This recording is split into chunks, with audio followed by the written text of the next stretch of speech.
मित्रांनो, तुम्ही ही न्यूज बघितली का?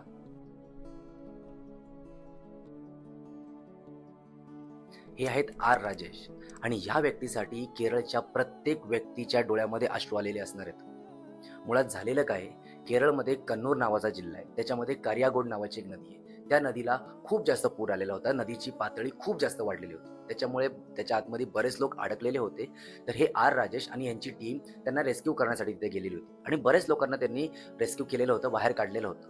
पण त्याच्यामध्ये एक 61 वर्षाचे एक व्यक्ती होते, ते पाण्यामध्ये अडकलेले होते आणि त्या व्यक्तीला बाहेर काढण्यासाठी स्वतः राजेश त्याच्यात उतरले आणि त्या व्यक्तीला बाहेर काढत होते. आता ते व्यक्तीला पोहता येत नव्हतं, त्याच्यामुळे स्वतःचा असलेला लाईफ जॅकेट राजेश यांनी त्या व्यक्तीला दिला आणि त्यांच्या मदतीने तो व्यक्ती बाहेर आला. पण तो व्यक्ती बाहेर आला, पण आर. राजेश हे बाहेर येऊ शकले नाही.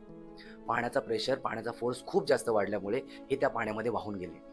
बऱ्याच वेळ शोधल्याच्या नंतर आपल्याला कळालं, त्या लोकांना कळालं, की आर. राजेश यांचा काळ झालेला आहे.